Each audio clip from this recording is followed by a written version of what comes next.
Good morning to you all.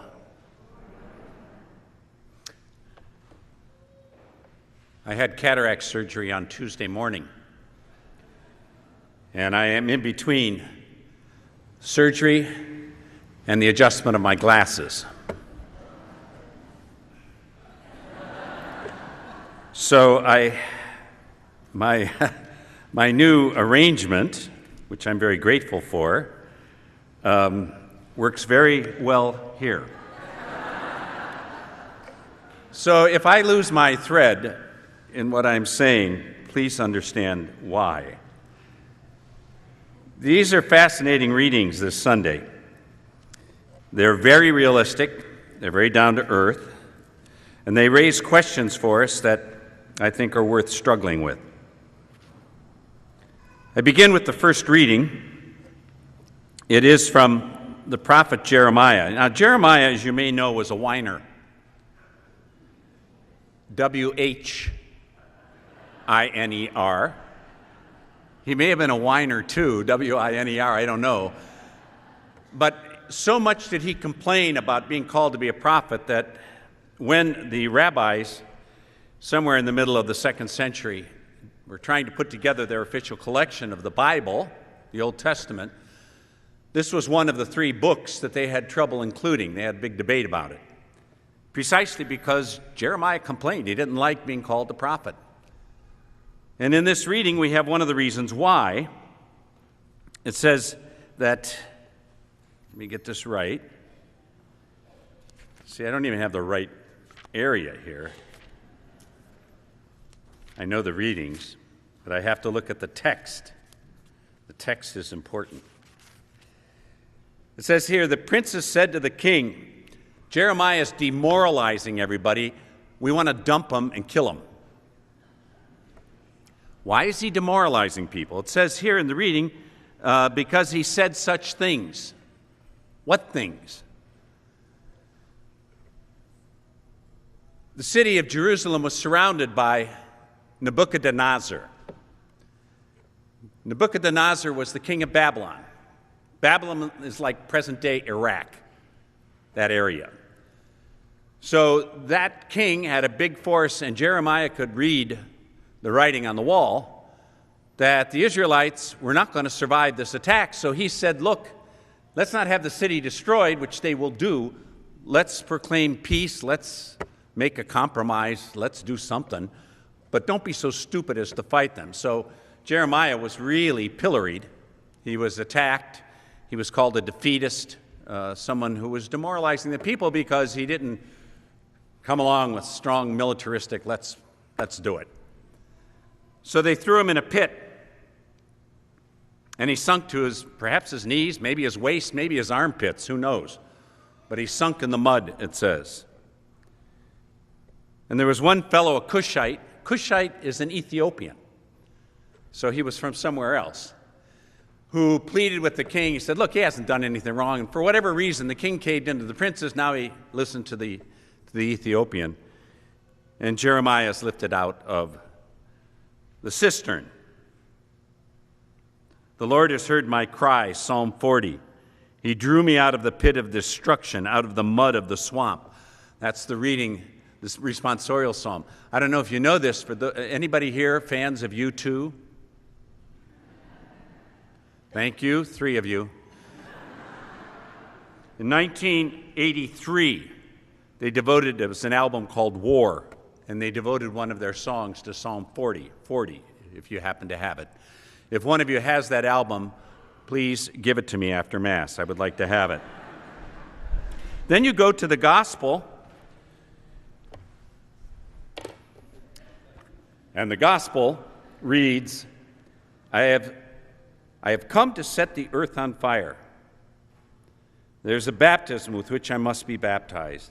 Do you think I've come to establish peace on earth? No, rather division. Now, this is the Prince of Peace. If you read the great Sermon on the Mount, he's the apostle of nonviolence. The shepherds, peace on earth, goodwill towards everyone. After the resurrection, his disciples, peace be with you. I say again, peace be with you. What Is he schizophrenic? What's the deal here? I've come to establish peace on the earth, but I tell you, division. And then he describes division among families. Nothing is more painful, I think, than deep divisions within one's own family. I have an older sister who supports Trump and a younger sister and her husband who worked for Obama and don't support Trump. When we get together, we talk about a lot of things, but not politics.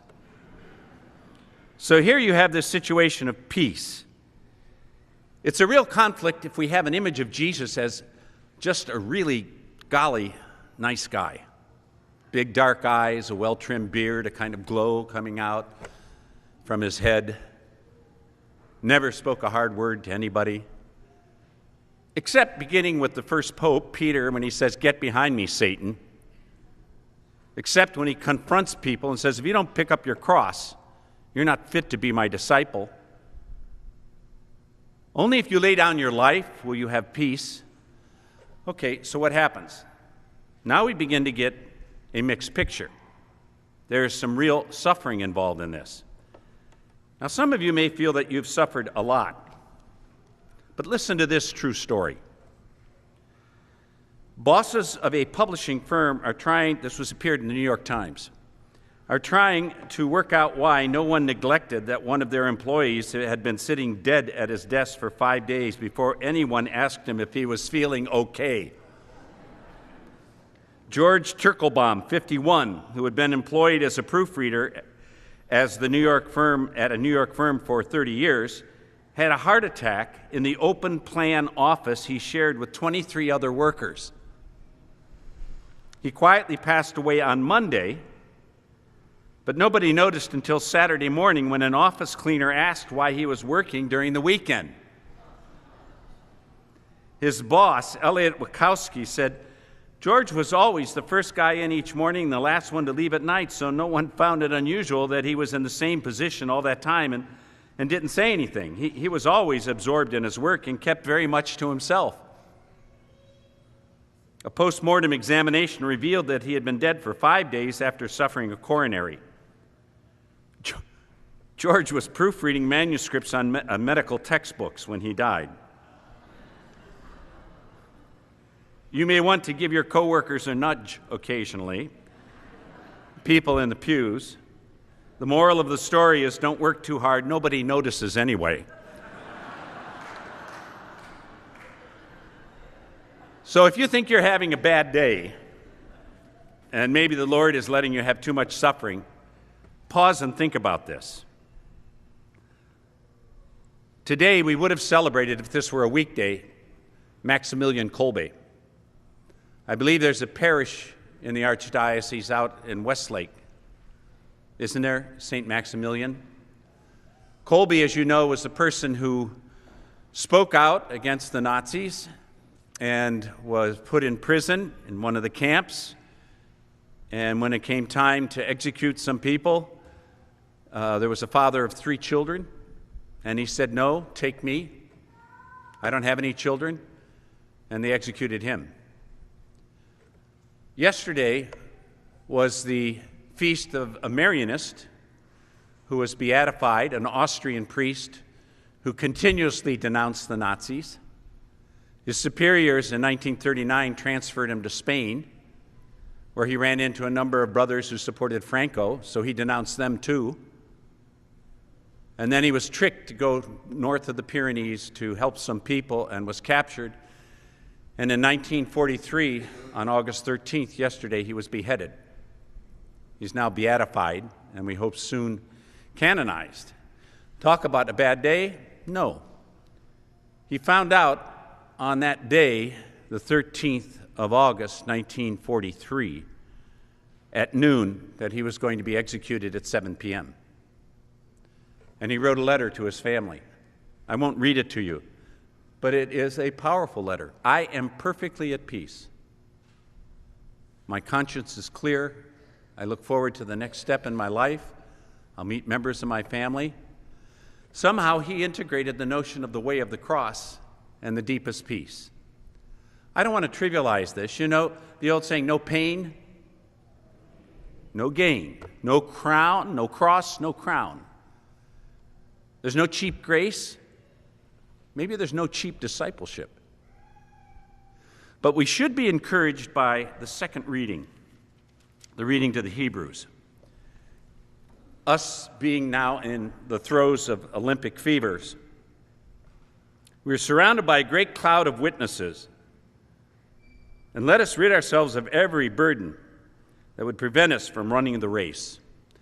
The notion of the great cloud of witnesses, this is chapter 12 of Hebrews. Chapter 11, we had a list of all these great saints, great heroes of faith in the Old Testament.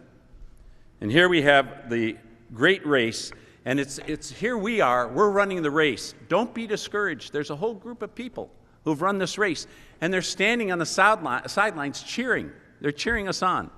Come on, hang in there, stay with it. You can do it. That's the image that we have here. And then it says further, this is beautiful, keep your eyes fixed on Jesus. Who is Jesus? The leader and perfecter of faith. Notice the translation doesn't say the leader and perfecter of our faith. This was scandalous to some people, and they said the leader and perfecter, they inserted the word our, because otherwise it looks like Jesus had faith. But Jesus was the Son of God. But the actual translation is Jesus' faith in the Father. Trust in the Father.